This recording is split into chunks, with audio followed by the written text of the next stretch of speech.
Hello again, everybody. This is Red of Half Century Collecting Sports Cards. I'm going to try to do an outdoor edition. Might be my last one. Got a nice sunset here, lake in Minnesota. We're showing some of my favorite vintage cards. These are the cards from last week. The cool Hires Root Beer Hank Aaron, and we are starting today.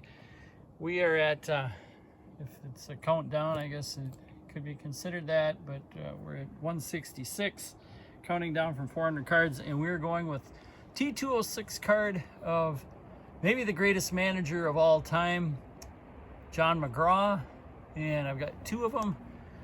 We're showing one is a Sovereign T206 back, which is not rare, but a little more rare than the Piedmont back that this one is. So John McGraw was initially a player with the Baltimore Orioles, which that Baltimore Orioles is a precursor of the New York Highlanders, which became the New York Yankees in the 1890s. They had a really good team. These were some of his teammates. So I'll put McGraw in there with Joe Kelly, Huey Jennings, Wilbert Robertson, Willie Keeler. He was a really good player as well as becoming a good manager. In his career, he had a .334 lifetime batting average, .466 career on base percentage, and he actually had 45.7 career WAR, which that's enough to get a lot of guys into the Hall of Fame. But for McGraw, his career was made as a Hall of Fame manager. Took over the Giants midway through the 1902 season, and he lasted managing there until 1932. He was kind of a de facto GM as well, building that Giants team into a powerhouse. They were a last place team when he took over, but they did have Christy Mathewson, got Joe McGinnity, became one of the better pitching staffs, ended up getting Rube Marquard, and some players that he managed, going into the 1920s. Dave Bancroft, these are all Hall of Famers. George Kelly, Ross Youngs, Wade Hoyt, got Stonewall Jackson there. Got Eddie Rausch at the end of his career. Carl Hubble, beginning of his career. Bill Terry, had Frankie Frisch, the beginning of his career. And a couple guys who became legendary managers, but were good players for him in Billy Southworth and Casey Stengel. So I got to manage lots of really good players. Overall, he won 10 NL pennants, 3 World Series, including the 21 and 22 World Series over the powerful New York Yankees. And he is career third all-time in wins, just behind Connie Mack and Tony La Russa, but he did have a higher winning percentage than either of those two. All right, moving on. We are going to 1958, one of my favorite cards. Just a cool design, colorful, really colorful backs, or backgrounds, I should say. And this is before he became a regular, Harmon Killebrew. This is a card, it's one of my favorites because I probably had it for about 45 years. One that I got as a teenager, as a kid, and at this time Killebrew is just 22 years old. A little bit before he became the big home run killer. There you can see he only had 31 at-bats that 57 season. Okay, next we are going to another card that I have had forever, and this is a 1970 Willie Mays. This isn't the card I've had forever, but I will show that as well. So my old trading buddy John moved from Chicago in second grade. He collected cards since 1970, and so probably 50 years ago, maybe 51 years ago, I got traded for this card. This is the actual card. You see he's got a crease, not the greatest centering, but card I remember well. Willie Mays, the one reason I remember it, if you look on the back, look at his career home runs. 600 on the nose.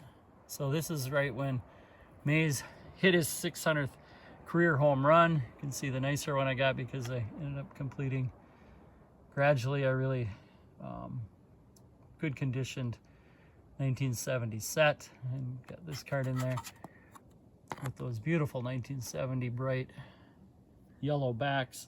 Now there's only one guy at that time who had hit 600 career home runs, and that was Babe Ruth. So Willie Mays. All right, next on the list, we're going to go to football. And a Minnesota guy. This is his 1961 Topps card, Leo Namolini. Now, Namolini was not born in Minnesota. He was born in Italy. But then his family moved to Minnesota. And he didn't even start playing football until he was in the Marines in 1942. But there just was strong as a lion. And after the war, went and played for the University of Minnesota, was drafted in the first round by the San Francisco 49ers, and he became an all-pro not only as a defensive lineman, but as an offensive lineman as well. Here in this card, later in his career, you can see he was just listed as a defensive tackle. This is a pretty nicely conditioned card.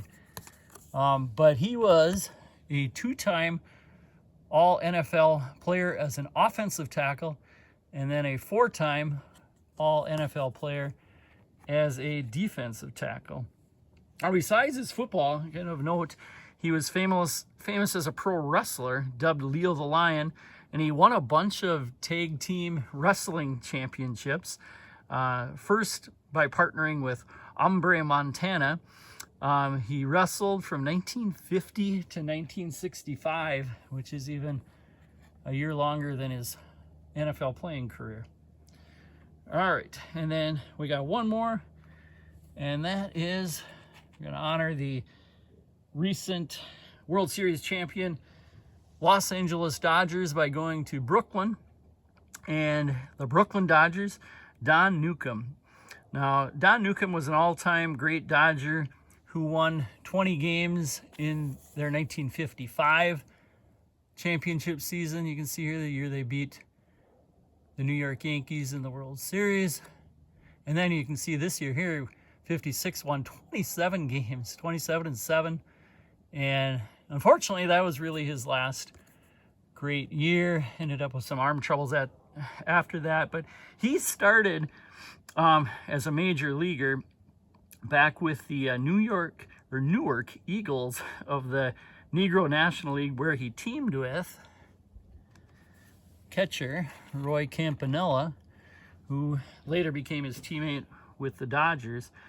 Now, Newcombe on the Newark Eagles was owned by Effa Manley, and Effa Manley was pretty bright and somebody who, you know, unlike Branch Rickey just getting Jackie Robinson for nothing from the Kansas City Monarchs, she made deals and made some money selling players like Monty Irvin to Bill Veeck. But unfortunately, Branch Rickey was the general manager of the Dodgers, and he was able to work out a deal where Effa just ended up giving Newcombe to the Dodgers for nothing. So Newcombe in his major league career won 153 games, only lost 96, never did make the Hall of Fame, probably because of arm troubles ending his career at age 34. But that's all we got for today. I'll show those cards with last week's cards and a last look as the sun sets. Thanks for watching, everybody, and hopefully we'll see you again next week.